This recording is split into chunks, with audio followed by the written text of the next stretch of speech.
Bismillah ar-Rahman ar-Rahim. Assalamu alaikum wa rahmatullahi wa barakatuh. Welcome, I'm Badruddin Muhammad and you are watching the English news program on Somaliland National Television.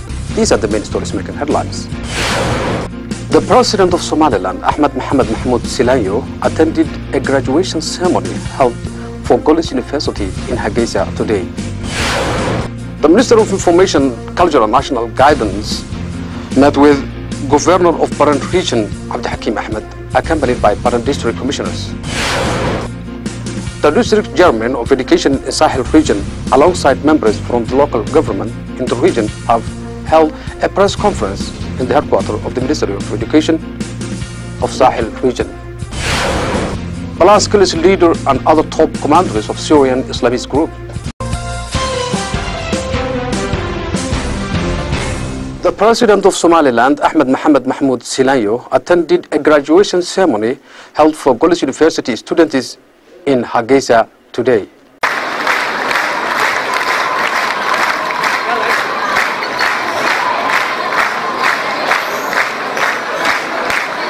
The President of Somaliland, Ahmed Mohamed Mahmoud Silayo, attended a graduation ceremony held for graduating students from Golis University in Hargeisa. The President of Somaliland participated in this graduation held for the 10th batch student graduates of Golis University. The President's participation in the ceremony was accompanied by members of cabinet, ministers, House of Representatives and elders, police officials, the mayor of Hargeisa and many high-ranking officials from the government of Somaliland and the administration of Golis University, parents and the students graduates. President of Golis University, Professor Saeed Ahmed Hassan, provided the initial remarks at the event.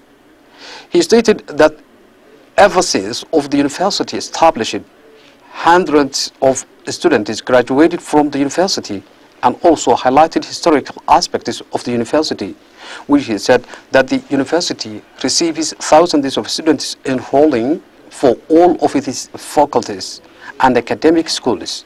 Other keynote speakers present at the event, including the Minister of Education of Somaliland and other officials, including the Somaliland Minister of Interior, pointing out the importance of education, where they also congratulated for the graduates in their hard work.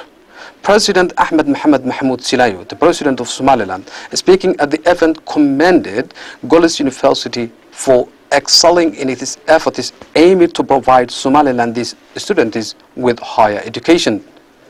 The President also urged the students to continue their education and take part assisting the ongoing developmental efforts in Somaliland.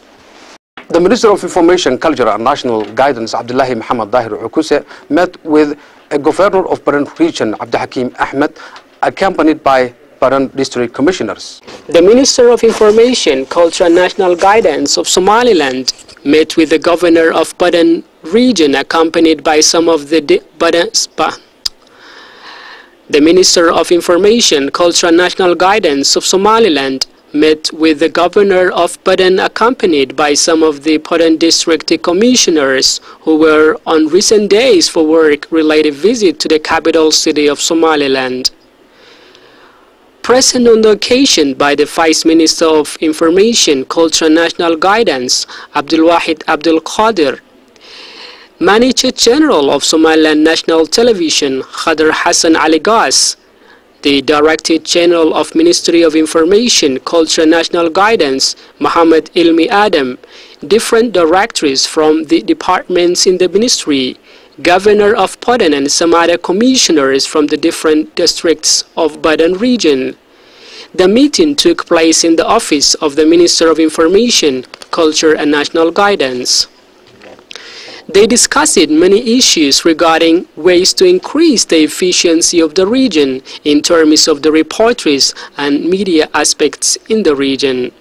The Governor of Baran Region, Abdul Ahmed Mahmoud, who provided the initial speech on the occasion, has marked on their trip to Hargeisa, which he said that it basically focuses on ways to work with the Ministry of Information, Culture and National Guidance on aspects pertaining media, The governor, speaking relevant to their visit, emphasized on the need of having journalists reporting news from the region and ways to cooperate with the ministry in order to increase the efficiency of the media aspect in the region.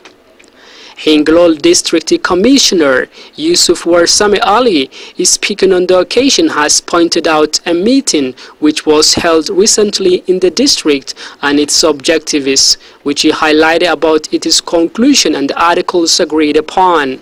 The mayor of Badan town, Abdullah Muhammad Ali, who also spoke in the meeting, has discussed further on the reason of their visit and has presented their objectives and areas they need to collaborate with the Ministry of Information, Culture and National Guidance, exposing to the minister the need they have for reporters in the region, working with them in the region.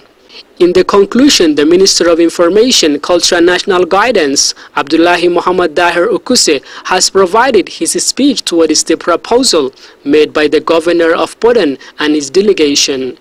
The minister speaking on that has pledged on to cooperate with the regional and district level of administration in Badan on the different aspects of the needs deal with the media.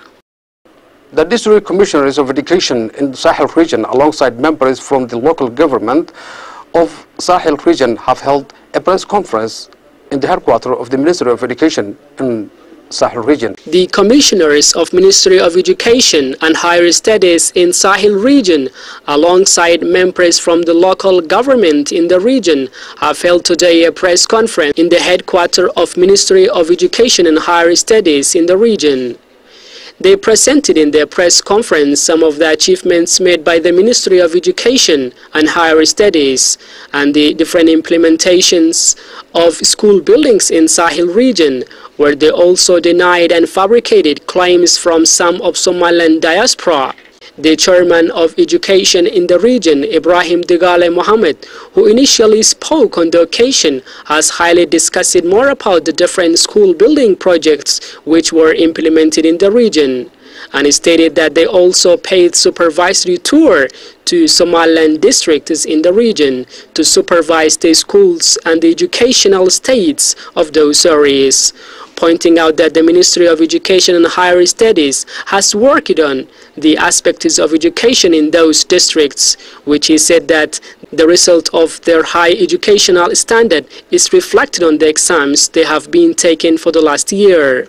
The chairman speaking also pointed out dismissed fabrications with claims made by some of the Somaliland diaspora regarding education in the region. He stated that the number of schools currently open is 108 schools, where 8 of them are high schools and the rest 94 schools are primary and intermediate schools. The chairman added that the quality of education in the region has progressed more than in past. For that, it's not acceptable to release on the television that the educational states of Sahel region ruined and degraded. Mustafa Ahmed, who is a member from the local council of Berbera region, spoke on the occasion and has reiterated the efficiency of the education in the region as whole, and on the other hand stated about the claims and fabrications made by some of Somaliland diaspora, which he denied, and said that it's important to have adequate information about issues to be addressed on a television. The other official members who strongly denied the claims was including the Deputy Chairman of Education and Higher Studies in the region, Hassan Mohammed Guled. You are still watching the English news program of Somaliland National Television, the only Somali-speaking channel with an English news program. And now for our international headlines in detail.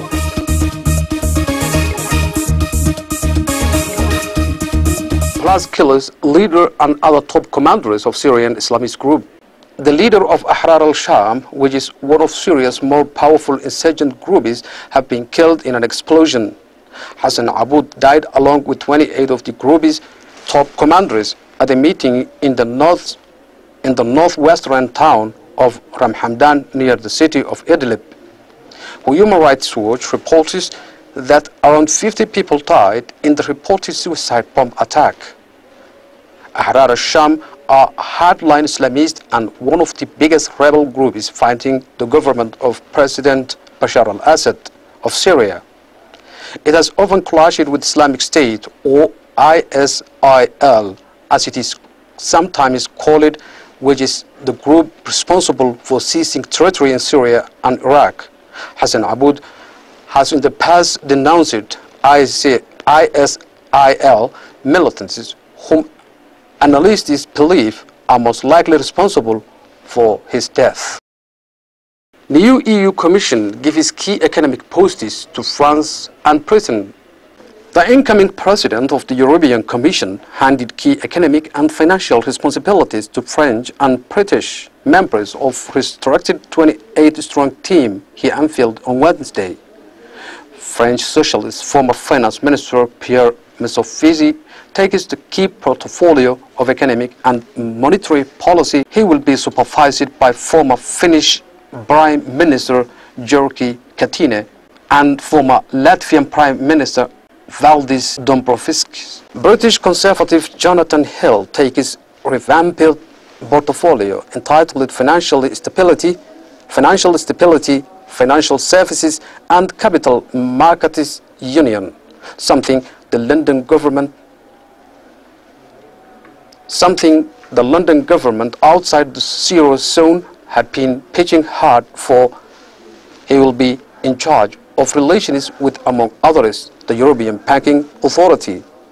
Danish Liberal Margaret Vestager will be in charge of the powerful competition portfolio that gives the EU a big say in the expansion of merger plans of the world's biggest companies, while former Slovenian Prime Minister Alenka Bratušek will oversee the EU's plan to create an energy union.